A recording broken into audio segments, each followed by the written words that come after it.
The victorious Manny Pacquiao knelt to pray.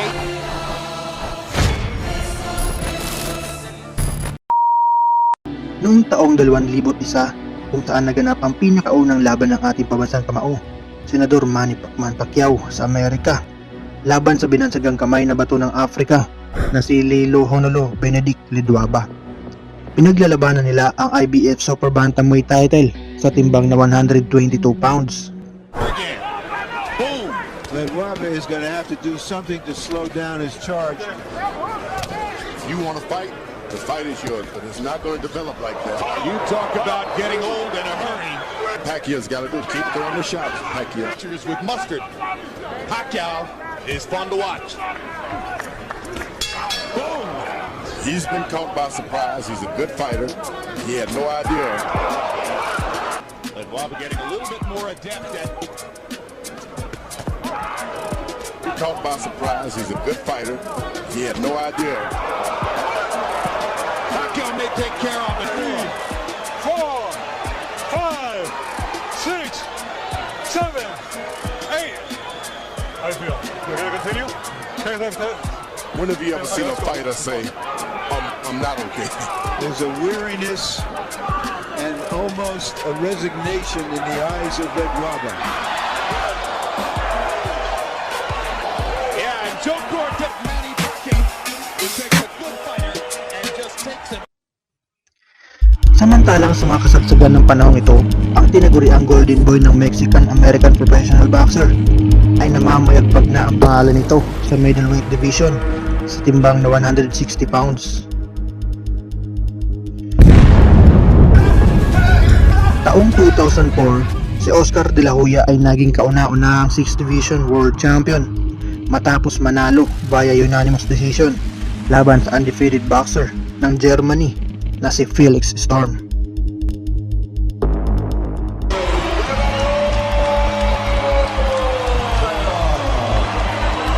That is one relieved young man right there, that father, and Bernard Hopkins must be... Sa kabilang banda naman, habang nag-iingay ang pangalan ni De La Hoya sa middleweight division, nitong panahon na ito rin unti-unti nang nakilala ang pangalan ni Manny Pacquiao sa Amerika matapos niyang talunin at pabagsakin ang challenger, ang two-time bantamweight champion ng Colombia na si George Eliezer Julio. That might be the case.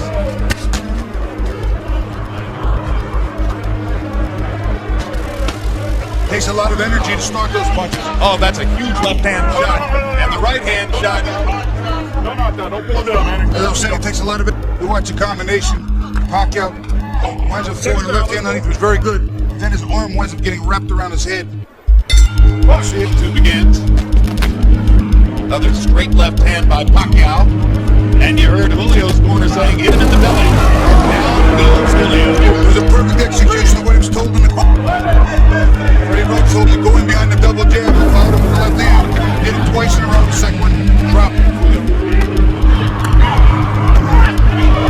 This is some prospect, Bobby. To me, he's every bit as exciting as I really do.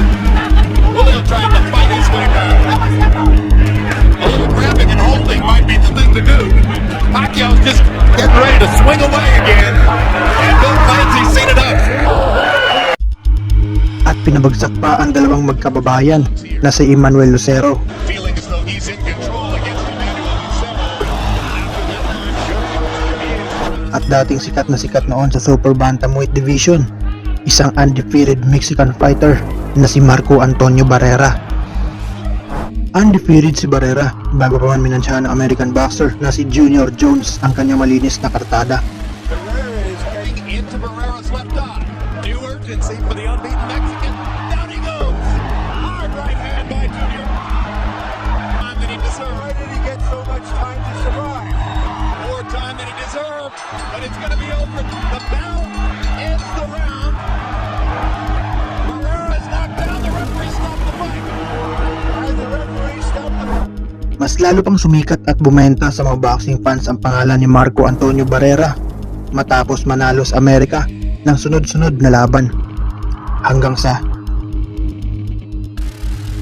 umakyat na ng timbang si Manny Pacquiao sa pauna-unahang pagkakataon sa featherweight division. Pinahinto niya ang may mabagsik at sikat na si Barrera via 11th round technical knockout.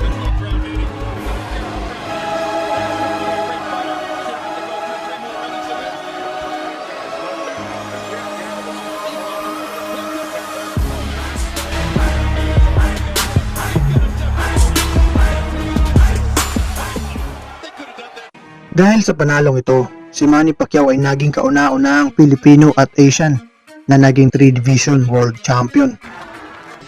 Kaya nung umuwi ito sa Pilipinas, hinawaran ito ng Presidential Medal of Merit ni dating Presidente Gloria Macapagal Arroyo dahil sa pagtalo nito sa isa sa pinakamagaling na boksingero sa featherweight division at marami pang mga medalya ang natanggap ni Manny. Pacquiao, World Boxing Organization welterweight champion. Sa loob ng 5 taon, mula 2003 hanggang 2008, 6 na mga bigating Meksikano ang nagsalit-salitan para bugbugin at magtangkang agawin ang titulong hawak ni Manny Pacquiao sa super featherweight division. Una ay si Hector Velasquez.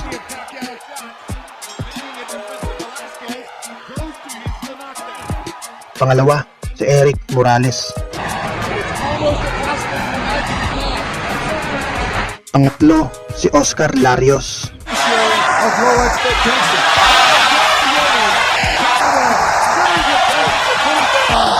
Pang-apat, si George Solis.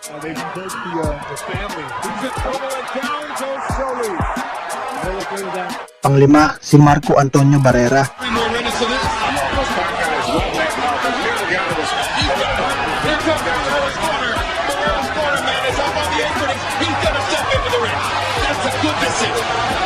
At pang-anim, si Juan Manuel Marquez.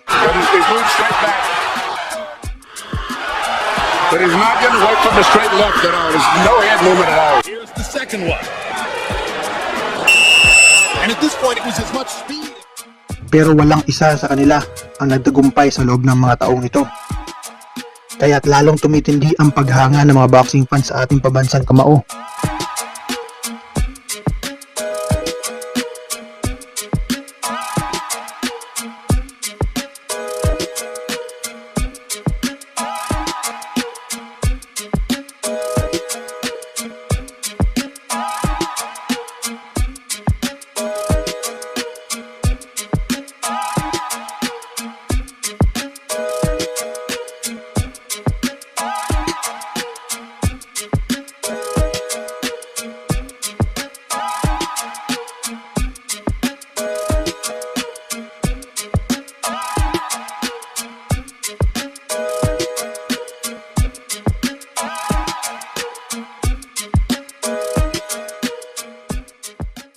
Sa kabilang banda naman, sa kabila ng paggawa ng ingay ni Manny Pacquiao sa super featherweight division, si Oscar De La Hoya naman ay binabangga na ang mga bigating boksingero sa light middleweight division.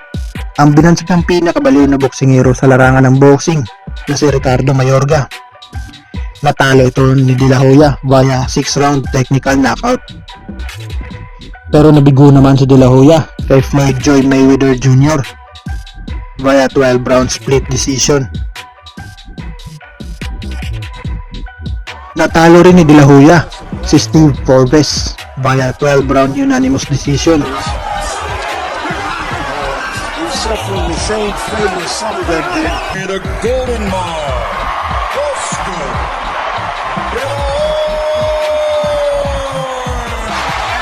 Sobrang tindi na ng paghanga ng mga tao kay Pacquiao at lalo pa itong tumindi nung winasak ni Manny Pacquiao ang nag-iisang balakid sa lightweight division na si David Diaz. How many more? Down he goes, and Flacco stops the fight. Should have never got to that. Jab, left hand, good night. Ang susunod na hakbang ni Manny Pacquiao ay ang pinakabihirang ginawa ng isang boksingero para lang matupad ang hiling ng mga boxing fans sa buong mundo. Sa mga oras kasi na to, si Manny Pacquiao ay isa ng 5 Division World Champion at siya ang kasalukuyang number 1 pound for pound boxer in the world. At si Oscar De La Hoya naman ay isang Olympic gold medalist at dating may hawak ng 10 world titles sa 6 na weight division o siya ang tinaguriang 6th division world champion. Ang hiling ng mga boxing fans ay magbanggaan ang dalawang ito, kaya tinawag nila itong the dream match.